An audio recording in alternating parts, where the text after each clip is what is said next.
a new book. And the book that he's reviewing today is a book called Lead from the Future: How to Turn Visionary Thinking into Breakthrough Growth. The authors are Mark Johnson and Josh Suskewicz. We're delighted to have Ian as a regular contributor to the Talk to Us Live channel. Welcome, Ian. Great. So Ian is a well-respected strategist and leadership advisor, a seasoned entrepreneur. Yes, he doesn't just lecture on it. He's done it and does it.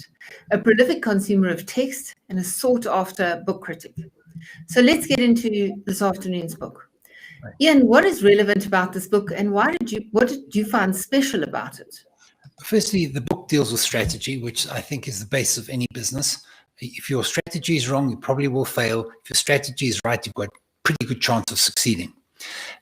The reality is that so many long-established companies fail. And the question is, why do they fail? And they're so big, they've got so much going for them, and then they just seem to go away. The real problem seems to be that they couldn't possibly imagine a future without their core product. And these once spectacular companies, which were good enough to be on the Fortune 500, are no longer there and are no longer anywhere. And the issue here that the book tackles is, why did they go away and what could they have done about it? So I think that these people have addressed strategy in an unusual way, in a way that I think we can benefit from now, particularly when people are asking themselves, I really need to take strategy very seriously, because I don't know if we're going to make it if we don't. Sure. So what exactly does present to future thinking do wrong? Isn't that the way we usually do it and how it works? You see, I think that what we generally do is when you go away on a strategy session, you get together and you have a look at where you are now, and then you say, well, where would I like to be in 5 years' time or 3 years' time? Most people, by the way, are taking a 3-year view of the stuff. 75% of the people surveyed take their planning and forecasting horizons only about 3 years. So they say, where will I be in 3 years' time? You say, well, 3 years' time, the future is not going to be terribly different to the present. In 3 years' time, nothing major is going to change. And we take a lot of the ideas that we're successful at today and seem to extrapolate them into the future. If you look at the future in 3 years' time, you can see the past in it quite easily. It's not that different in almost every single industry. And so we tend to extrapolate and figure that, well, if the 3 years is fine, well, we can just continue like that. And all you do is you get locked into your present, you get locked in with the same views of reality, and you actually don't think very well. Yeah, it's true, actually. Can you give us some examples, Yes. just for the sake of clarity? Let me give you some good examples. When the newspaper industry realized that the internet was here, what they did was they took the page of the newspaper or the magazine. I only saw magazines, I didn't see newspapers. Only took the pages of a magazine, did a PDF, and put it onto your Kindle. Or your iPad.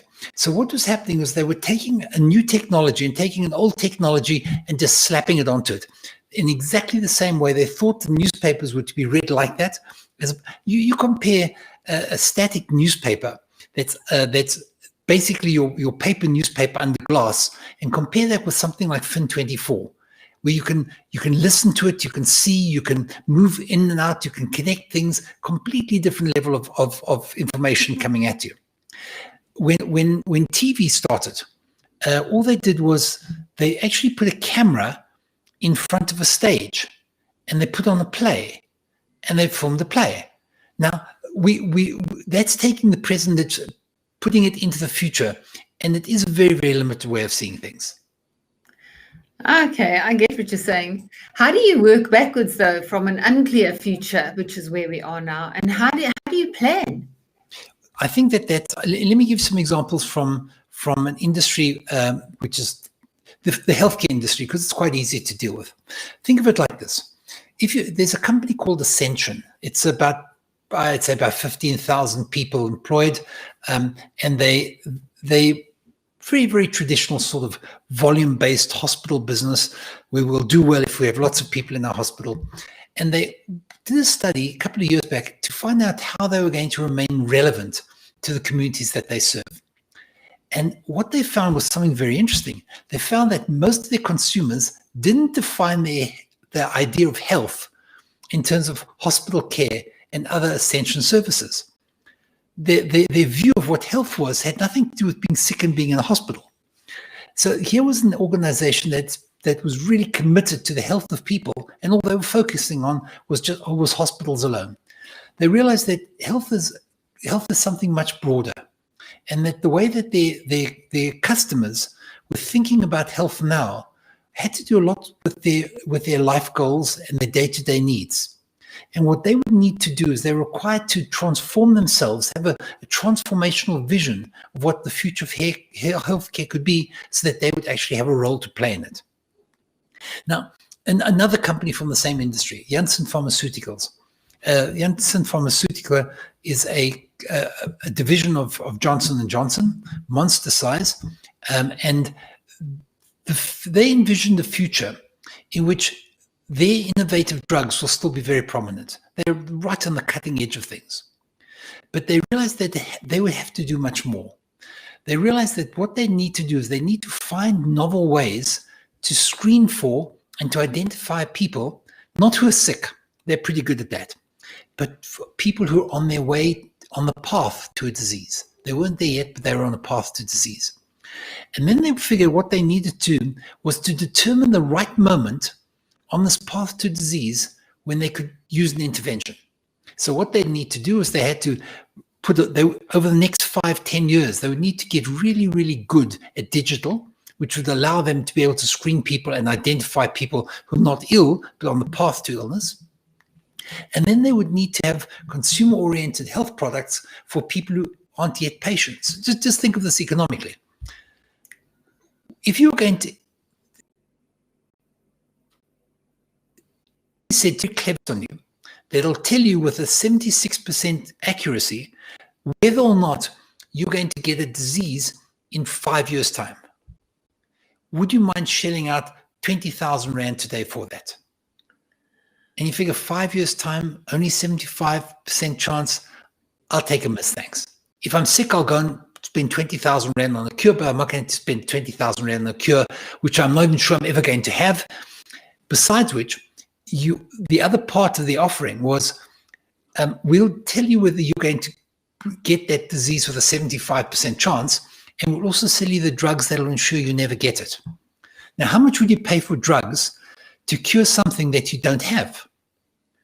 And the whole economics would now have to be completely different. It would require completely different cost-benefit and risk-benefit trade-offs, because you're offering something not to somebody who's in extreme pain and really prepared to pay a lot of money for the cure, but somebody who's got nothing wrong with them at all. That we will be able to do this is pretty clear, because we're seeing hints of it already. So it's not as if they were imagining a future that doesn't exist. There were hints. So they had to look at how we could get non-patients to take advantage of these solutions to ensure that, and the only way we could do that is to ensure its affordability. If somebody said to you, listen, for the price of a decent bottle of wine, it's $300, why don't you just have your test done and you can see whether you've got a likelihood? And if we do find out that you have this, we'll give you some drugs that cost another 250 Rand. You say, that's a couple of bottles of wine, I'll gladly go for that. So the whole cost ratio thing would have to change. Sure. So they're moving into a future in a completely different way, and then they would be able to plan for such a future.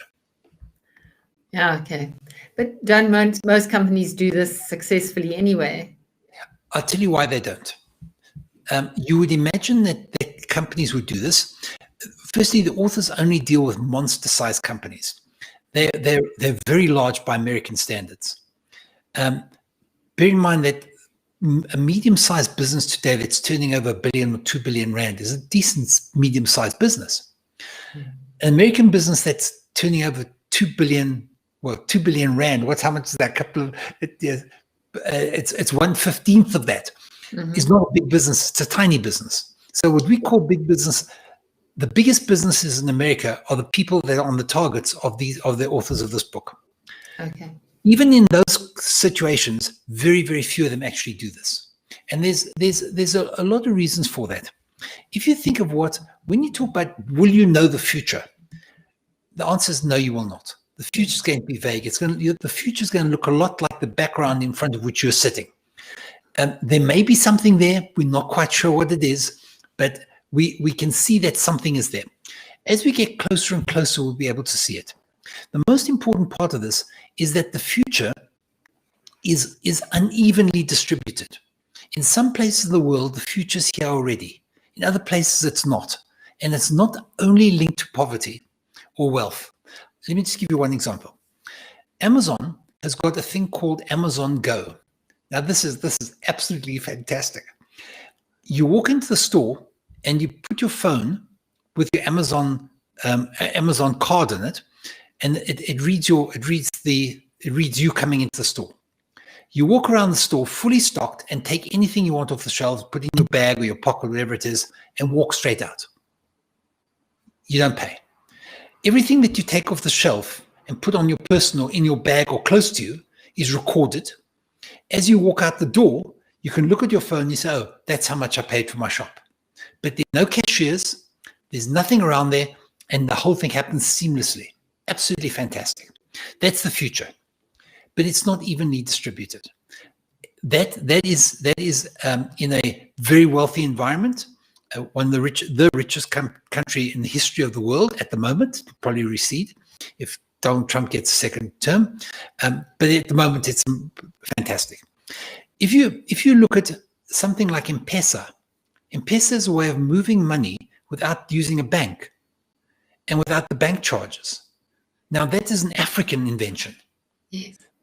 That's going to be part of the future of banking. And that was invented here. So we mustn't think that when we're talking about the future, it's always in the developed world. The future's all over, but it's unevenly distributed amongst all of us. There are hints of the future that we can see.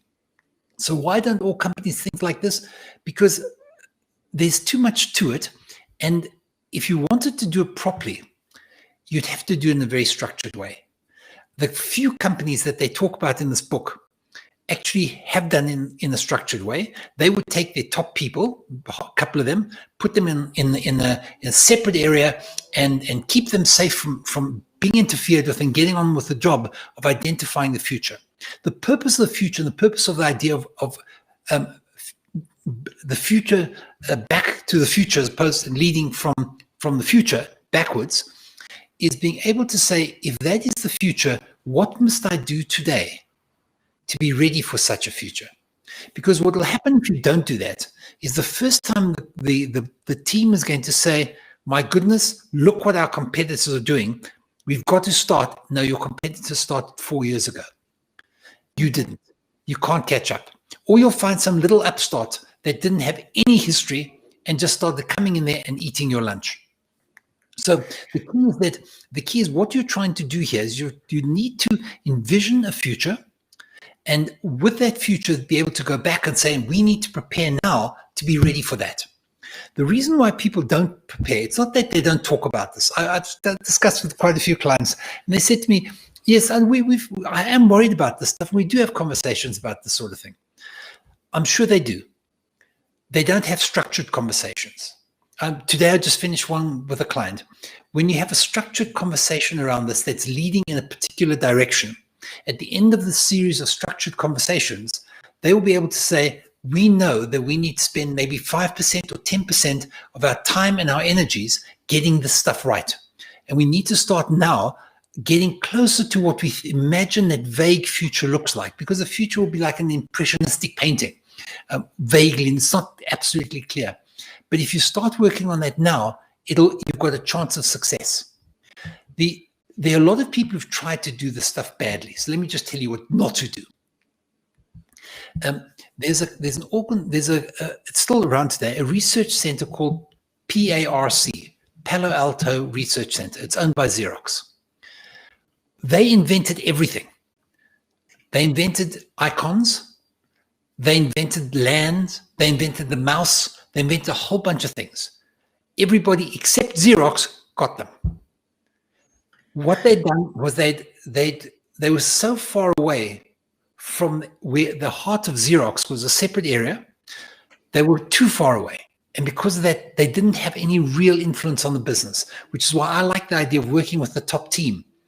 because whatever you're going to come up with, it's all, we'll select different people to do different parts of what has, but it's the guys who actually are doing it, who are going to be, have come to the conclusion that should be done. On the other hand, you had something, Apple had a separate section where, I don't remember what they called it, but it always had the Jolly Roger flag flying. It was a separate division where people could like really get out and think without being annoyed by accountants and project managers. 3M was very successful in doing this. They actually bought a farm, which used to be a dairy farm, and it's now being used by people who do strange and curious things. When somebody, for example, wants to invent glue that doesn't really stick, with Post-its, right? That guy's loony. And he will go to the funny farm on weekends or at nights or whatever, because that's a place, they're called the funny farm.